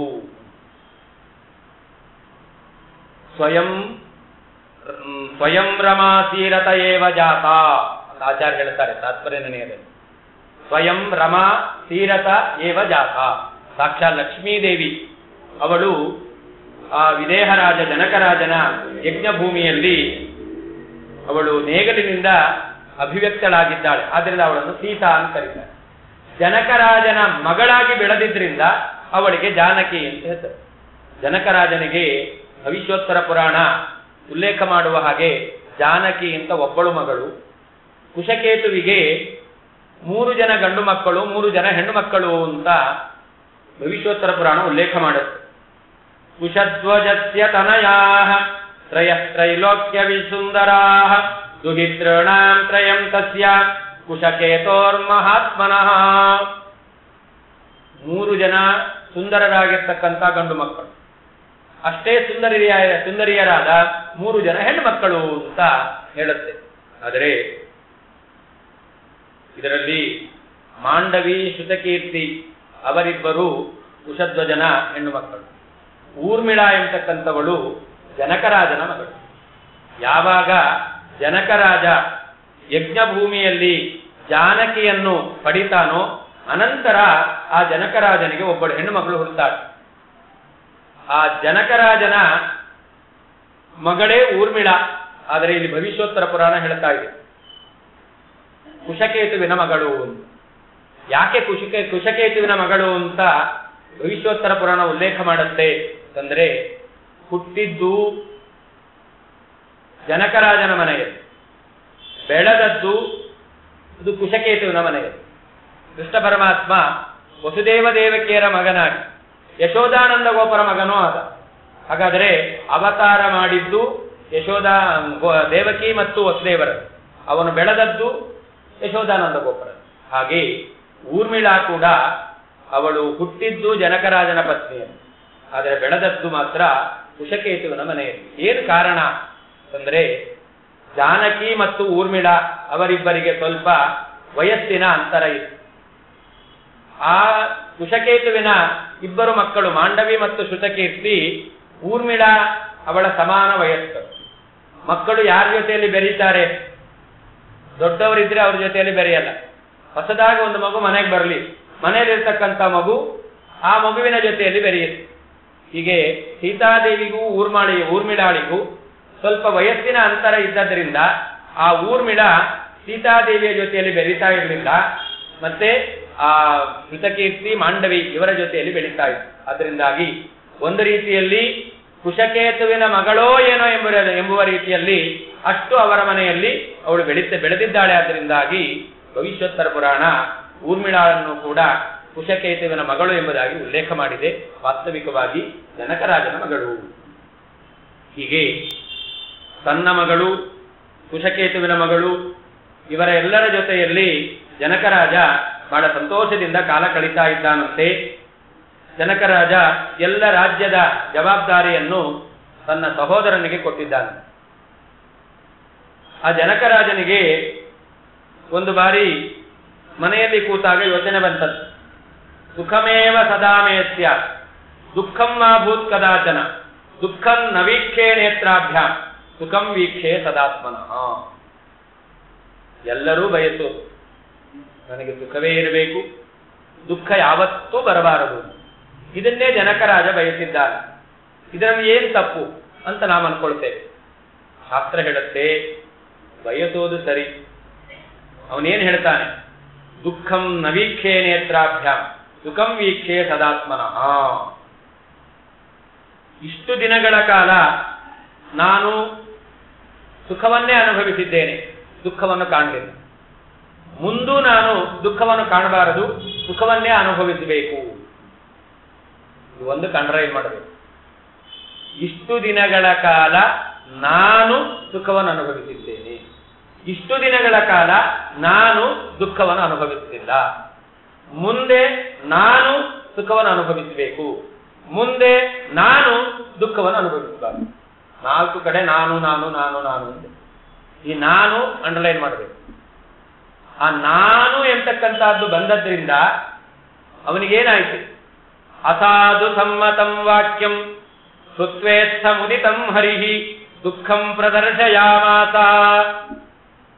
ಅವನು ನಾನು ಅಂತ ಹೇಳಿದ್ದು ತಪ್ಪಲ್ಲ. ಆ ನಾನು ಎಂಬುದರ ಜೊತೆಯಲ್ಲಿ ಹಿಂದೆ ಸ್ವಲ್ಪ ಸೇರ್ಕೊಂಡ್ಬಿಟ್ಟಿದ್ರೆ ಭಗವಂತನ ಅನುಗ್ರಹದಿಂದ ನಾನು ಸುಖವನ್ನೇ ಅನುಭವಿಸಿದ್ದೇನೆ, ಭಗವಂತನ ಅನುಗ್ರಹದಿಂದ ನಾನು ದುಃಖವನ್ನು ಅನುಭವಿಸುತ್ತಿಲ್ಲ, ಮುಂದೆಯೂ ಭಗವಂತನ ಅನುಗ್ರಹದಿಂದ ನಾನು ಸುಖವನ್ನೇ ಅನುಭವಿಸುತ್ತೇನೆ, ನಾನು ಮುಂದೆ ಭಗವಂತನ ಅನುಗ್ರಹದಿಂದ ದುಃಖವನ್ನು ಅನುಭವಿಸಬಾರದು. ಹಾಗಾದ್ರೆ ನಾನು ಅನ್ನೋದಕ್ಕೆ ಅಂಡರ್ಲೈನ್ ಇತ್ತಲ್ಲ, ಅದನ್ನು ತೆಗೆದು ಪಕ್ಕದಕ್ಕೆ ಹಾಕ್ಬಿಡಿ. ಭಗವಂತನ ಅನುಗ್ರಹದಿಂದ, ಆ ಭಗವಂತನ ಅನುಗ್ರಹ ಎಂತಕ್ಕಂಥದ್ದು ಬಿಟ್ಟು ಹೋಗಿತ್ತು, ನಾನು ಎಂಬುದಕ್ಕೆ ಒತ್ತು ಕೊಟ್ಟಿದ್ದ. ಆದ್ರಿಂದಾಗಿ ದೇವರೇನ್ ಮಾಡ್ದ? ಅವನಿಗೆ ಕೊಟ್ಟ. ಏನ್ ಕೊಟ್ಟ? ದುಃಖಂ ಪ್ರದರ್ಶಯಾಮ. ದೇವರವನಿಗೆ ದುಃಖವನ್ನು ಕೊಟ್ಟಿದ್ದಾನೆ. ಹಾಗೆ ಜನಕರಾದ ನಮಗೆ ದೇವರು ದುಃಖ ಕೊಡ್ತಾನೆ. ಯಾಕೆ? ನಾವು ಕೂಡ ಜನಕರಾಜನಂತೆ ದೇವರನ್ನು ಮರೆತೇ ಬಿಡ್ತೇವೆ. ಅವನೇನೋ ಜೀವನದಲ್ಲಿ ಒಂದು ಬಾರಿ ಮರೆತದ್ದವು. ಯಾವತ್ತೂ ಭಗವಂತನ ಸ್ಮರಣೆಯಲ್ಲೇ ಕಾಲವನ್ನು ಕಳೆದವನು. ಅಂತಹ ಜನಕರಾಜ ಯಾವುದೋ ಪ್ರಾರಬ್ಧ ಕರ್ಮ ವಶಾತ್ ಅವನಿಗೆ ಭಗವಂತನ ವಿಸ್ಮರಣೆ, ನಾನೇ ಸುಖವನ್ನು ಅನುಭವಿಸಿದ್ದೇನೆ ಎಂತಕ್ಕಂತಹ ಅಹಂಕಾರದ ಆ ಅಭಿಮಾನ ಎಂಬುದವನಿಗೆ ಬಂತು. ಆದರೆ ಯಾವತ್ತೂ ನಾವು ದೇವರೇ ಇಲ್ಲ, ದೇವರು ಏನು ಮಾಡಿದ್ದಾನೆ ಎಂಬುದಾಗಿ ಆ ದೇವರನ್ನು ಅಲ್ಲಗಳಿತೇವೆ, ದೇವರನ್ನು ತಿರಸ್ಕಾರ ಮಾಡ್ತೇವೆ ಅಂತಂದ್ರೆ ಅವನಿಗೆ ಒಂದು ಬಾರಿ ದುಃಖ. ನಾವು ಯಾವಾಗಲೂ ದೇವರನ್ನು ಹಳೆಯೋದ್ರಿಂದ, ದೇವರನ್ನು ನಿಂದನೆ ಮಾಡೋದ್ರಿಂದ ಯಾವಾಗಲೂ ನಮಗೆ ದುಃಖ. ಅವನಿಗೆ ಒಂದು ಬಾರಿ ದುಃಖಕ್ಕೆ ಕಾರಣ ಒಂದು ಬಾರಿ ದೇವರ ವಿಸ್ಮರಣೆ. ನಮಗೆ ಯಾವಾಗಲೂ ದುಃಖಕ್ಕೆ ಕಾರಣ ನಾವು ಯಾವಾಗಲೂ ದೇವರನ್ನು ಮರೆತಿದ್ದೀವಿ ಅಂತ ಪುರಾಣ ದೇವರನ್ನು ಮರೆತವರಿಗೆ ದುಃಖ ಎಂತಕ್ಕಂಥದ್ದು ಬರುತ್ತೆ ಎಂತಕ್ಕಂತಹ ವಿಷಯದಲ್ಲಿ ಜನಕರಾಜ ಉದಾಹರಣೆ. ಏನು ದುಃಖ ಬಂತು? ತಮ್ಮನ ಅಧೀನದಲ್ಲಿ ರಾಜ್ಯವನ್ನು ಅವನು ಇಟ್ಟು ನೆಮ್ಮದಿಯಿಂದ ಅವನು ರಾಜ್ಯದಲ್ಲಿ ಅವನು ಕಾಲವನ್ನು ಕಳೀತಾ ಇದ್ದ. ಕುಶಕೇತು ಅಗಾನ್ ಮೃತಿಂ, ಅವನ ಸಹೋದರ ಇದ್ದಕ್ಕಿದ್ದ ಹಾಗೆ ಅವನು ಮೃತನಾದ. ಇದನ್ನು ಶಾಸ್ತ್ರ ಹೇಳುತ್ತೆ, ಜನಕರಾಜನಿಗೆ ಇದು ಸ್ವಪ್ನವಾದದ್ದು. ಸೀತಾದೇವಿಯ ವಿವಾಹ ಕಾಲದಲ್ಲಿ ಕುಶಕೇತು ಇದ್ದ ಎಂಬುದಾಗಿ ಪುರಾಣ ಹೇಳುತ್ತೆ. ಅದರಲ್ಲಿ ಭವಿಷ್ಯೋತ್ತರ ಪುರಾಣ ಹೇಳ್ತಾ ಇದೆ, ಕುಶಕೇತು ಅಗಾನ್ ಮೃತಿಂ, ಕುಶಕೇತು ಮರಣ ಹೊಂದಿದ್ದಾನೆ. ದೇವರು ಒಳ್ಳೆಯವರಿಗೆ ದುಃಖ ಕೊಡ್ತಾನೆ, ದುಃಖ ಕೊಟ್ಟು ಅವರನ್ನು ತಿದ್ದುತ್ತಾನೆ. ಹೇಗೆ ಅಂತಂದ್ರೆ ಜೀವನದಲ್ಲಿ ಅಲ್ಲ, ಜಾಗೃತ ಅವಸ್ಥೆಯಲ್ಲಿ ಅಲ್ಲ, ಸ್ವಪ್ನದಲ್ಲಿ ಅವರಿಗೆ ದುಃಖವನ್ನು ಕೊಟ್ಟು ಅವರನ್ನು ಪರಮಾತ್ಮ ತಿದ್ದುತ್ತಾನೆ. ನಮ್ಮಂಥವರಿಗೆ ಜೀವನದಲ್ಲೇ ಪರಮಾತ್ಮ ದುಃಖ ಕೊಡ್ತಾನೆ. ಜನಕರಾಜ ಅಷ್ಟೂ ದಿನಗಳ ಕಾಲ ಅವನು ಭಗವಂತನಲ್ಲಿ ಭಕ್ತಿ ಮಾಡಿ ಬದುಕಿದ್ದಾನೆ. ಒಂದು ಬಾರಿ ಅವನಿಗೆ ಭಗವಂತನ ವಿಸ್ಮರಣೆಯಿಂದ ಒಂದು ಕೆಟ್ಟ ಆಲೋಚನೆ ಬಂತು. ಅದಕ್ಕೆ ಭಗವಂತ ಏನ್ ಮಾಡದ, ಅವನನ್ನು ತಿದ್ದಬೇಕು. ಸಾತ್ವಿಕ ಸ್ವಭಾವದ ಅವನಾದ ಜನಕರಾಜನನ್ನು ತಿದ್ದಬೇಕು ಅಂತ ಅವನಿಗೆ ಪರಮಾತ್ಮ ಸ್ವಪ್ನದಲ್ಲಿಯೇ ದುಃಖವನ್ನು ದರ್ಶನ ಮಾಡದ. ಆ ಸ್ವಪ್ನದಲ್ಲಿ ಕಂಡ ದುಃಖದಿಂದ ಜನಕರಾಜ ಅವನು ಪರಿವರ್ತನೆಯನ್ನು ಹೊಂದದ. ನಾವು ಜೀವನದಲ್ಲಿ ದುಃಖವನ್ನು ಅನುಭವಿಸ್ತಾನೆ ಇದ್ದೇವೆ. ಹೊಡೆತದ ಮೇಲೆ ಹೊಡೆತ, ದುಃಖದ ಮೇಲೆ ದುಃಖ ಬರ್ತಾ ಇದ್ರು ಕೂಡ ನಾವು ನಮ್ಮನ್ನು ತಿದ್ಕೊಳ್ತಾ ಇಲ್ಲ. ಇಷ್ಟೇ ವ್ಯತ್ಯಾಸ. ಹಾಗಾದರೆ ಸಾತ್ವಿಕ ಸ್ವಭಾವದವರಿಗೆ ದುಃಖ ಎಂತಕ್ಕಂಥದ್ದು ಸ್ವಪ್ನದಲ್ಲಿ ಕಂಡರೂ ಕೂಡ ಪರಮಾತ್ಮನ ವಿಸ್ಮರಣೆಯಿಂದ ನನಗೆ ಇಂತಹ ದುಃಖ ಪ್ರಾಪ್ತಿಯಾಯಿತು ಎಂಬುದಾಗಿ ಭಗವಂತನನ್ನು ಮರೆಯಬಾರದು ಅಂತ ಅವರು ಎಚ್ಚರಿಕೊಳ್ತಾರೆ.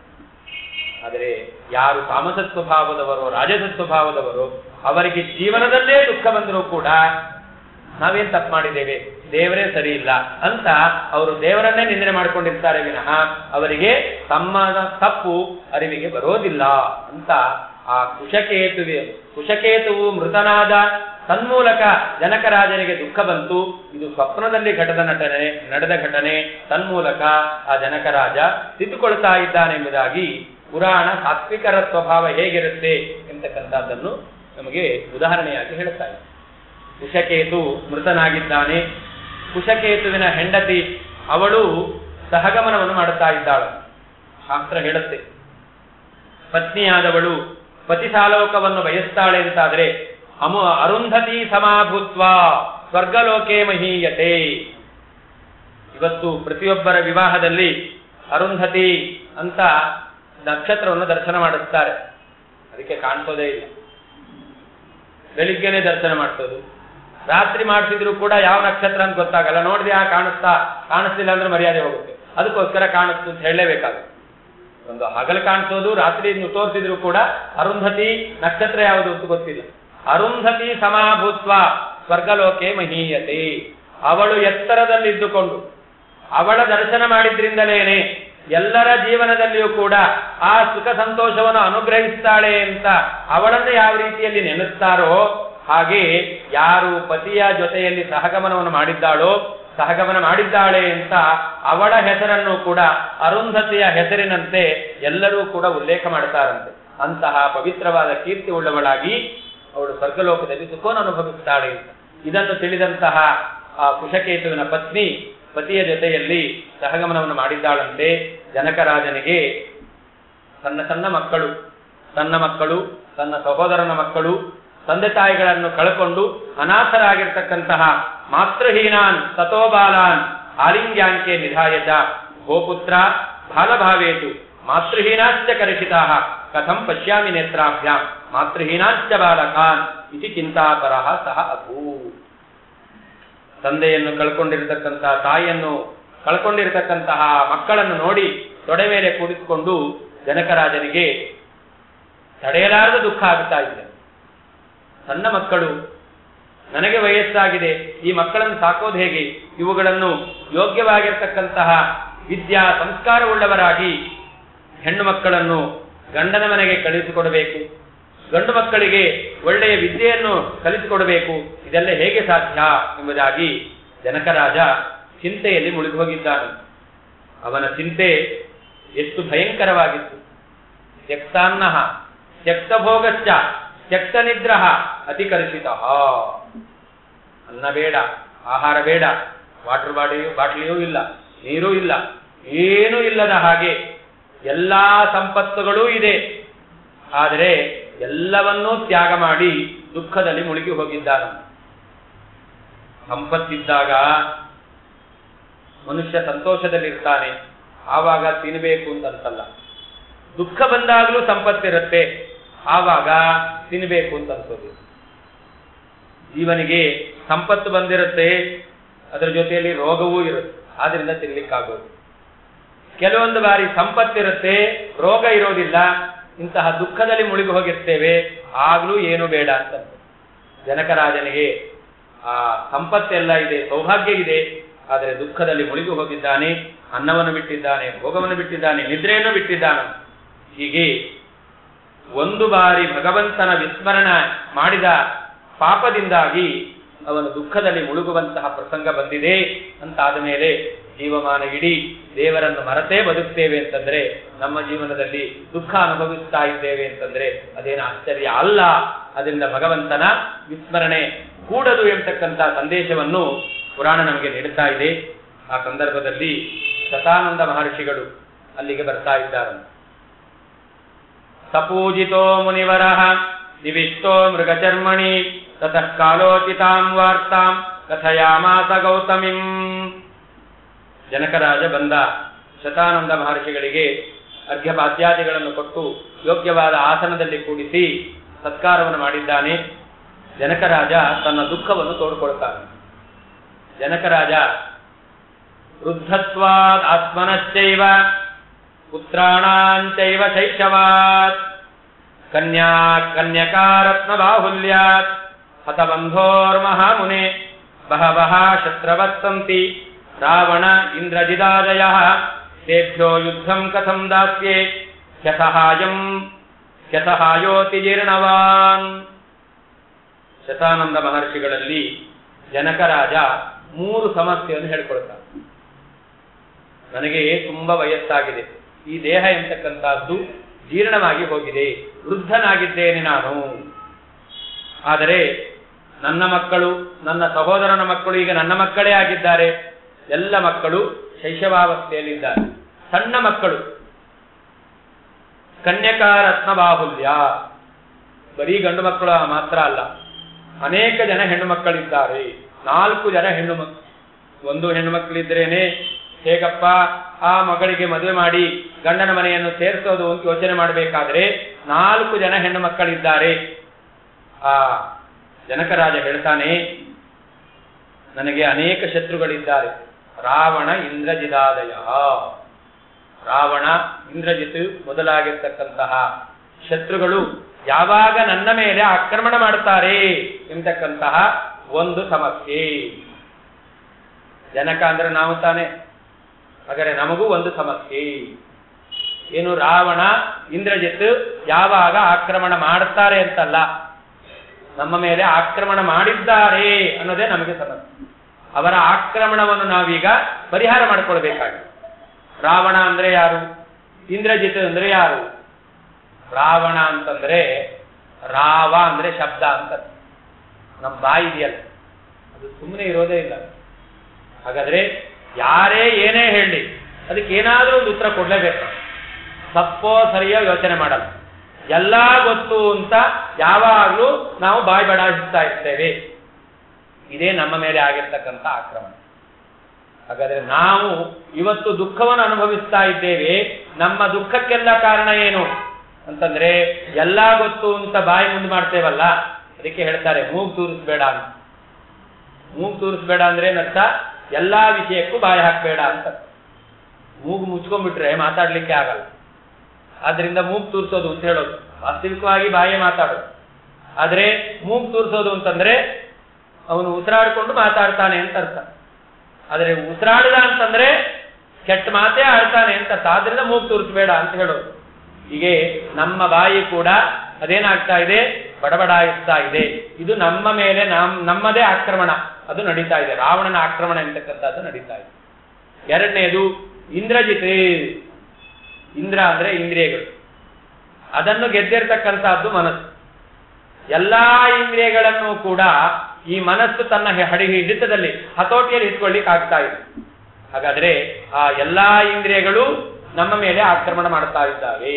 ಇಂದ್ರಜಿತ್ ಅಂತಂದ್ರೆ ಎಲ್ಲ ಇಂದ್ರಿಯಗಳು ಹಾಗೆ ಮನಸ್ಸು ಇದೆಲ್ಲವೂ ಕೂಡ ನಮ್ಮ ಮೇಲೆ ಆಕ್ರಮಣ ಮಾಡ್ತಾ ಇದೆ. ಅವನಿಗೆ ಆಕ್ರಮಣ ಮಾಡಿಯಾರು ಅಂತ ಯೋಚನೆ, ಭಯ. ಆದರೆ ನಮ್ಮ ಮೇಲೆ ರಾವಣ ಮತ್ತು ಇಂದ್ರಜಿತ್ ಆಕ್ರಮಣ ಮಾಡಿದ್ದಾರೆ. ಅವನ ಸಮಸ್ಯೆ ಏನು? ತೇಭ್ಯೋ ಯುದ್ಧಂ ಕಥಂ ದಾಸ್ಯೇ, ನಾನು ಅವರ ಜೊತೆಯಲ್ಲಿ ಹೇಗೆ ಹೋರಾಡ್ಲಿ? ಅದೇ ನಮಗೆ ಸಮಸ್ಯೆ. ನಮ್ಮ ಬಾಯಿಯನ್ನು ನಮಗೆ ಮುಚ್ಕೊಳ್ಳಿಕ್ಕಾಗಲ್ಲ, ನಮ್ಮ ಇಂದ್ರಿಯಗಳನ್ನು ನಮ್ಮ ಮನಸ್ಸನ್ನು ನಮ್ಮ ಹಿಡಿತದಲ್ಲಿ ಇಟ್ಕೊಳ್ಳಿಕ್ಕಾಗ್ತಾ ಇಲ್ಲ. ಹಾಗಾದ್ರೆ ನಾವು ಬಾಯಿಯ ಮೇಲೆ, ಕಣ್ಣು, ಕಿವಿ, ಮೂಗು, ತ್ವಗಿಂದ್ರಿಯ, ಇವು ಮನಸ್ಸು, ಇವುಗಳ ಮೇಲೆ ಹತೋಟಿಯನ್ನು ಸಾಧಿಸಬೇಕಾಗಿದೆ. ಹಾಗಾದ್ರೆ ಯುದ್ಧವನ್ನು ಮಾಡಬೇಕಾಗಿದೆ. ಅದು ಹೇಗೆ ಸಾಧ್ಯ ಅಂತ ನಮ್ಮ ಸಮಸ್ಯೆಯನ್ನೇ ಜನಕರಾಜ ಮುಂದಿಡ್ತಾ ಇದ್ದಾನೆ. ಇದು ಮೊದಲನೇ ಸಮಸ್ಯೆ. ಅವನು ಹೇಳ್ತಾನೆ, ನಜಾನೆ ಮುನಿವರ್ಯಾಹಂ ಪ್ರಜ್ಞಾಚಕ್ಷು ನ ವಿದ್ಯತೆ. ರಾವಣ, ಇಂದ್ರಜಿತ್ ಇವರನ್ನು ಎದುರಿಸುವಂತಹ ಬುದ್ಧಿಶಕ್ತಿ ನನಗಿಲ್ಲ. ನಮಗೂ ಹಾಗೆ. ಈ ಬುದ್ಧಿ ಯಾವಾಗ ಬರುತ್ತೆ? ವಯಸ್ಸಾದ್ಮೇಲೆ ಬರುತ್ತೆ. ಪುರಾಣಕ್ಕೆ ಕೇಳಲಿಕ್ಕೆ ನಾವು ಯಾವತ್ತು ಪ್ರಯತ್ನ ಮಾಡ್ತಾ ಇದ್ದೇವೋ, ಪ್ರವೃತ್ತಿ ಮಾಡ್ತಾ ಇದ್ದೇವೋ, ಆವಾಗಿಂದ ನಮಗೆ ಈ ಪ್ರಜ್ಞಾಚಕ್ಷು ಈ ರೀತಿಯಲ್ಲಿ ನಮ್ಮ ಯೌವನಾವಸ್ಥೆಯಲ್ಲಿ ವ್ಯರ್ಥ ಮಾಡಿಕೊಂಡೆವು ಅಂತ ನಮಗೆ ಆವಾಗ ಅನ್ಸುತ್ತೆ. ನಮಗೆ ಬುದ್ಧಿಯೇ ಇಲ್ಲ. ಯಾವಾಗ ಬುದ್ಧಿಗೆ ಗ್ರಹಣ ಶಕ್ತಿ ಎಂತಕ್ಕಂಥದ್ದು ಇರಲ್ವೋ ಆವಾಗ ನಮಗೆ ಈ ಬುದ್ಧಿ ಎಂತಕ್ಕಂಥದ್ದು ಕೆಲಸ ಮಾಡುತ್ತೆ. ಇದು ಮೊದಲನೇ ಪ್ರಶ್ನೆ ನಮಗೆ. ಇದಕ್ಕೆ ಉತ್ತರ ಏನು? ಎರಡನೇ ಪ್ರಶ್ನೆ, ಸೀತಾಯಾಶ್ಚ ಸ್ವರೂಪಾಯಾಃ ಸ್ವರೂಪಃ ಪುರುಷಃ ಕಥಂ. ನನ್ನ ಮಗಳಿಗೆ ಯೋಗ್ಯನಾದ ಬರಬೇಕು. ಮಗಳು ಅಂದ್ರೆ ಯಾರು? ಹೆಣ್ಣು. ಹೆಣ್ಣು ಅಂದ್ರೆ ಯಾವುದು? ಬುದ್ಧಿಂತು ಪ್ರಮದಾಂ ವಿದ್ಧಿ, ಭಾಗವತ ಹೇಳುತ್ತೆ. ಹೆಣ್ಣು ಅಂತಂದ್ರೆ ನಮ್ಮ ಬುದ್ಧಿ. ನಮ್ಮ ಬುದ್ಧಿಗೆ ಒಬ್ಬ ಗಂಡ ಬೇಕು. ನಮ್ಮ ಬುದ್ಧಿ ಇವಾಗ ಭಾಗವತ ಹೇಳ್ತಾ ಇದೆ, ನಮ್ಮ ಬುದ್ಧಿಗೆ ಏನಾಗಿದೆ ಈಗ ಅಂತಂದ್ರೆ, ನಮ್ಮ ಬುದ್ಧಿ ವ್ಯಭಿಚಾರಿಣಿಯಾಗಿದ್ದಾಳೆ. ಗಂಡನನ್ನು ಬಿಟ್ಟು ಬೇರೆ ಎಲ್ಲರ ಜೊತೆಯಲ್ಲಿ ಹೋಗ್ತಾ ಇದ್ದಾಳೆ. ಅಂತಹ ಬುದ್ಧಿ ಅಂತಕ್ಕಂತಹ ಹೆಣ್ಣಿಗೆ ಒಬ್ಬ ಪತಿ ಬೇಕಾಗಿದೆ, ಗಂಡ ಬೇಕಾಗಿದೆ. ಅಲ್ಲಿ ಸೀತಾದೇವಿಗೆ ಯೋಗ್ಯನಾದ ಬರಬೇಕು. ಸೀತಾ ಅಂತಂದ್ರೆ ಜನಕ ನಾವೇ, ನಮ್ಮ ಮಗಳು. ಹಾಗಾದ್ರೆ ನಮ್ಮದೇ ಆಗಿರ್ತಕ್ಕಂಥ ಬುದ್ಧಿ. ಆ ನಮ್ಮ ಮಗಳು ಅಂತಂದ್ರೆ ನಮ್ಮ ಬುದ್ಧಿ ಅಂತಕ್ಕಂಥದ್ದು. ಆ ಬುದ್ಧಿಗೆ ಒಳ್ಳೆಯ ಗಂಡ ಬೇಕು. ಈ ಬುದ್ಧಿ ಗಂಡ ಇಲ್ಲ, ಗಂಡಾಂತರ ತರುವಂತಹ ಗಂಡ ಇದೆ. ಯಾವುದ್ಯಾವುದೋ ಭೌತಿಕವಾಗಿರ್ತಕ್ಕಂತಹ ಎಲ್ಲವನ್ನು ಬಯಸುತ್ತೆ. ಆದರೆ ಆ ಸೀತಾದೇವಿ ಸುಖದಿಂದ ಇರಲಿಕ್ಕೆ ಬೇಕಾದಂತಹ ಗಂಡ ಪುರುಷೋತ್ತಮನಾಗಿರ್ತಕ್ಕಂಥವನು ಬೇಕು ಅಂತ ಅಪೇಕ್ಷೆ ಇತ್ತು. ಹಾಗೆ ನಮ್ಮ ಬುದ್ಧಿಗೂ ಕೂಡ ಗಂಡ ಬೇಕು. ಅಂಡ ಪಿಂಡ ಬ್ರಹ್ಮಾಂಡದೊಳಗೆ ಗಂಡನ ಕಾಣದೆ ಮುಂಡೆಯರಾದರು ಪಂಡಿತರು ಅಂತ ದಾಸರು ಹೇಳ್ತಾರೆ. ಹಾಗಾದರೆ ಗಂಡನ ಕಾಣದೆ ಯಾವ ಗಂಡ? ಅಂಡ ಪಿಂಡ ಬ್ರಹ್ಮಾಂಡ. ಈ ಶರೀರದ ಒಳಗಡೆ ಈ ಜಗತ್ತಿನಲ್ಲಿ ಇರತಕ್ಕಂತಹ ಗಂಡ ಯಾರವನು? ಉದ್ದಂಡ ಪರಮಾತ್ಮ. ಅವನು ನಮ್ಮ ಬುದ್ಧಿಯ ಜೊತೆಯಲ್ಲಿ ಅವನಿಗೆ ವಿವಾಹ ಆಗಬೇಕಾಗಿದೆ. ನಮ್ಮ ಬುದ್ಧಿ ಯಾವತ್ತೂ ಕೂಡ ಪರಮಾತ್ಮನನ್ನೇ ಚಿಂತನೆ ಮಾಡಬೇಕಾಗಿದೆ. ಇಂತಹ ಚಿಂತನೆಗೆ ಇರತಕ್ಕಂತಹ ಉಪಾಯ ಏನು? ಇದು ಎರಡನೇ ಪ್ರಶ್ನೆ. ಮೂರನೇ ಪ್ರಶ್ನೆ ಇದೆ, ಏನದು? ದೀರ್ಘಾಯುಷಶ್ಚ ಮೇ ಪುತ್ರಾಃ ಪುತ್ರ್ಯಶ್ಚಾಪಿ ಸಭರ್ತೃಕಾಃ ಏಕದೇಶಾಧಿಪತ್ಯೈವ ಸ್ನುಷಾಪ್ತಾಶ್ಚ ಭವಂತು ಮೇ. ನನ್ನ ಉಳಿದ 3 ಜನ ಹೆಣ್ಣು ಮಕ್ಕಳಿದ್ದಾರೆ. ಆ 3 ಜನ ಹೆಣ್ಣು ಮಕ್ಕಳು ಕೂಡ ಒಂದೇ ಮನೆಯ ಸೊಸೆಯಂದರಾಗಿ ಹೋಗಬೇಕು. ಇನ್ನೂ 3 ಜನ ಇದ್ದಾರೆ ನಮಗೆ. ಕಾಯಿಕ, ವಾಚನಿಕ, ಮನಸ್ಸು. ಮನಸ್ಸು, ಕಾಯ, ವಾಕ್ ಅಂತಕ್ಕಂಥ ಇದೇನಾಗಿದೆ? ಮನಸ್ಸೇಕಂ ವಚಸ್ಯೇಕಂ ಕರ್ಮಣ್ಯೇಕಂ ದುರಾತ್ಮನಾಂ. ಒಂದು ಕವಿ ಹೇಳ್ತಾನೆ, ಮನಸ್ಸು ಒಂದು ಕಡೆ, ನಮ್ಮ ಬಾಯಿ ಒಂದು ಕಡೆ, ನಮ್ಮ ದೇಹ ಒಂದು ಕಡೆ. ಅಂದ್ರೆ ನಮ್ಮ ಮನಸ್ಸಿನಿಂದ ಯೋಚನೆ ಮಾಡೋದೇ ಬೇರೆ, ಬಾಯಿಂದ ಹೇಳೋದೇ ಬೇರೆ, ನಾವು ಕೈಯಿಂದ ಮಾಡೋದೇ ಬೇರೆ. ಹೀಗೆ ನಾವು ದುರಾತ್ಮನ, ಅವರ ಕಾಯಿಕ, ಅವರ ವಾಚನಿಕ, ಅವರ ಮಾನಸಿಕ ಪ್ರವೃತ್ತಿಗಳು ಬೇರೆ ಬೇರೆಯಾಗಿದೆ. ಅವನು ಹೇಳ್ತಾನೆ, ಬೌದ್ಧಿಕವಾಗಿರತಕ್ಕಂತಹ ಪ್ರವೃತ್ತಿ ಹೇಗೆ ಆ ಜಗತ್ತಿಗೆ ಗಂಡನಾಗಿರ್ತಕ್ಕಂತಹ ಪರಮಾತ್ಮ ವಿಷಯಕವಾಗಬೇಕು, ನಮ್ಮ ಬುದ್ಧಿ ಪರಮಾತ್ಮನನ್ನೇ ವಿಷಯೀಕರಿಸಬೇಕೋ ಹಾಗೆ ಮನಸ್ಸಿನಿಂದ ಭಗವಂತನನ್ನೇ ಯೋಚನೆ ಮಾಡಬೇಕು, ಬಾಯಿಂದ ಭಗವಂತನ ಬಗ್ಗೆ ಹೇಳಬೇಕು. ಕೆಲಸ ಮಾಡ್ತೇವೆ ಅಂತಂದ್ರೆ ಎಲ್ಲ ಭಗವಂತನ ಆರಾಧನೆ ಆಗಬೇಕು. ಸರ್ವಂ ಸ್ವದಾರಾಧನಮೇವ ಭೂಯ. ನಾವು ಏನೇನು ಮಾಡ್ತೇವೋ ಅದೆಲ್ಲವೂ ಭಗವಂತನ ಆರಾಧನೆಯಂತೆ ಆಗಬೇಕು. ಹಾಗಾದ್ರೆ ನಮಗೂ ಇರತಕ್ಕಂತಹ 3 ಹೆಣ್ಣು ಮಕ್ಕಳು ಒಂದೇ ಮನೆ ಸೇರಬೇಕು ಎಂಬತಕ್ಕಂಥ ಅಪೇಕ್ಷೆ ಏದು? ಇಲ್ಲ ನಮಗೆ. ಪುರಾಣ ಹೇಳ್ತಾ ಇದೆ, ಇಂಥ ಅಪೇಕ್ಷೆ ಇಟ್ಕೊಳ್ಬೇಕು. ನಮ್ಮ ಕಾಯಿಕ, ನಮ್ಮ ವಾಚನಿಕ, ನಮ್ಮ ಮಾನಸಿಕವಾಗಿರ್ತಕ್ಕಂತಹ ವ್ಯಾಪಾರ ಎಂಬತಕ್ಕಂತಹದ್ದು ಯಾವತ್ತೂ ಭಗವದ್ ವಿಷಯಕ ಆಗಬೇಕು ಎಂಬುದಾಗಿ ಅದು ಜನಕರಾಜನ 4 ಜನ ಹೆಣ್ಣು ಮಕ್ಕಳು ಒಂದು ಮನೆ ಸೇರಬೇಕು ಎಂಬತಕ್ಕಂಥ ಅಪೇಕ್ಷೆ. ಎರಡನೇದಾಗಿ ಆ ಸೀತಾದೇವಿಗೆ ಯೋಗ್ಯನಾದ ವರ ಸಿಗಬೇಕು. ಮೂರನೇದಾಗಿ ರಾವಣ, ಇಂದ್ರಜಿತ್ ಯಾರು ನನ್ನ ಮೇಲೆ ಆಕ್ರಮಣ ಮಾಡಬಾರದು, ನಾನು ನಿರ್ಭೀತನಾಗಿ ಜೀವನವನ್ನು ಸಾಗಿಸಬೇಕು. ಯಾವ ಜನಕನಿಗೆ ಈ ಅಪೇಕ್ಷೆ ಇಲ್ಲ, ಯಾವ ಮನುಷ್ಯನಿಗೆ, ಜನಕ ಅಂದ್ರೆ ಮನುಷ್ಯ, ಮನುಷ್ಯನಿಗೆ ಈ ಅಪೇಕ್ಷೆ ಇಲ್ಲ, ಯಾರೂ ನನ್ನ ಮೇಲೆ ಆಕ್ರಮಣ ಮಾಡಬಾರದು. ನನ್ನ ಬುದ್ಧಿ ದೇವರನ್ನು ವಿಚಾರ ಮಾಡಬೇಕು ಅಂತ ಅಪೇಕ್ಷೆ ಮಾಡಲ್ಲ. ಆದರೆ ನಾವು ಸುಖವನ್ನು ಕಾಣಬೇಕು ಅಂತಾದ್ರೆ ದೇವರನ್ನೇ ಬಯಸಬೇಕು ನಮ್ಮ ಬುದ್ಧಿ ಅಂತಕ್ಕಂಥ. ನಾವು ಸುಖವಾಗಿರಬೇಕು ಅಂತಂದ್ರೆ ಕಾಯಿಕ, ವಾಚನಿಕ, ಮಾನಸಿಕವಾದ ವ್ಯಾಪಾರ ಇದು ಭಗವದ್ವಿಷೇಕವಾಗಿರಬೇಕು ಎಂಬುದಾಗಿ. ಹೀಗೆ ನಮಗೆ ಇಂತಹ ಅಪೇಕ್ಷೆಗಳಿದೆ, ಅಪೇಕ್ಷೆ ಉಳ್ಳವರಾಗಬೇಕು ಎಂಬತಕ್ಕಂಥ ಸಮಸ್ಯೆ, ಅದ ನಮ್ಮ ಸಮಸ್ಯೆಯನ್ನೇ ಜನಕರಾಜ ಶತಾನಂದ ಮಹರ್ಷಿಗಳ ಮುಂದಿಡ್ತಾ ಇದ್ದಾನೆ. ಆಗ ಕೇನೋಪಾಯೇನ ವೈಭೂಯ ತದೇ ತತ್ಕಾರಣ ಅಂತದ. ಈ 3 ಸಮಸ್ಯೆಗಳಿಗೆ ಪರಿಹಾರ ಎಂಬತಕ್ಕಂಥದ್ದು ನೀಡಬೇಕು ಅಂತ ಶತಾನಂದ ಮಹರ್ಷಿಗಳಲ್ಲಿ ಕೇಳಿದಾಗ ಶತಾನಂದ ಮಹರ್ಷಿಗಳು ಹೇಳ್ತಾರೆ, ನಿನ್ನದು 3 ಸಮಸ್ಯೆ, ಆದರೆ ಔಷಧಿ ಮಾತ್ರ ಒಂದೇ ಅಂತ. ಈಗಿನ ಕಾಲದಲ್ಲಿ ಒಂದೊಂದು ಅವಯವಗಳಿಗೆ ಒಬ್ಬೊಬ್ಬ ವೈದ್ಯ,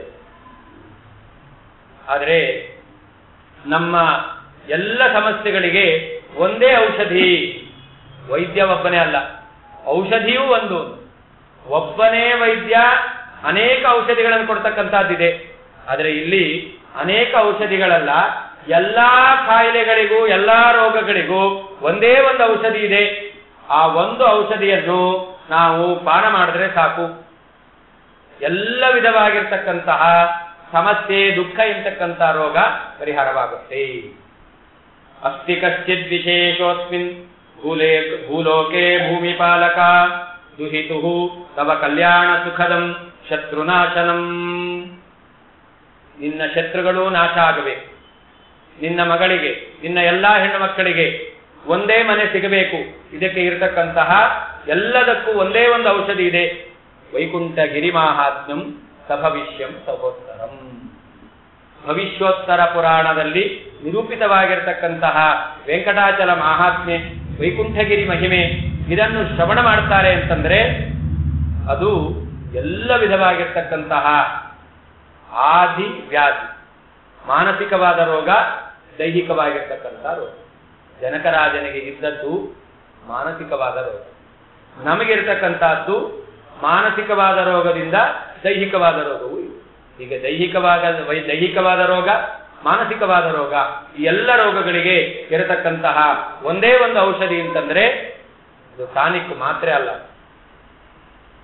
ಟಾನಿಕ್ ಕುಡಿಯೋದು ಬಾಯಿಂದ, ಆದರೆ ಇದು ಕುಡಿಯತಕ್ಕಂತಹದ್ದು ಬಾಯಿಂದ ಅಲ್ಲ, ಕಿವಿಯಿಂದ ಕುಡಿತಕ್ಕಂಥದ್ದು. ಅಂತಹ ಒಂದು ಔಷಧಿ ಇದೆ, ಅದನ್ನು ಹೇಳ್ತಾರೆ ವೈಕುಂಠಗಿರಿ ಮಹಾತ್ಮ್ಯಂ. ಕಲೋ ತತ್ಕೀರ್ತನಂ ಪುಣ್ಯಂ ಸರ್ವ ದುಃಖಹರಂ ಶಿವಂ. ಕಲಿಯುಗದಲ್ಲಿ ಯಾರು ಈ ವೆಂಕಟಾಚಲ ಮಹಿಮೆಯನ್ನು ಶ್ರವಣ ಮಾಡುತ್ತಾ ಇದ್ದಾರೋ ಅವರ ಎಲ್ಲ ವಿಧವಾದ ದುಃಖವನ್ನು ಪರಿಹಾರವಾಗುತ್ತೆ ಎಂಬುದಾಗಿ ಶತಾನಂದ ಮಹರ್ಷಿಗಳು ಹೇಳ್ತಾ ಇದ್ದಾರೆ. ಸಭವಿಷ್ಯಂ ಸಹೋತ್ತರಂ ಅಂತ ಹೇಳಿದ್ರು. ಇದರ ಅರ್ಥ ಏನು ಅಂತ ನಾಳೆ ದಿವಸ ಮನನ ಮಾಡೋಣ. ಸರ್ವಗುಣ ಸಂಪೂರ್ಣ ಸರ್ವದೋಷ ವಿದರ್ಜಿತಃ ಪರಮಸ್ತು.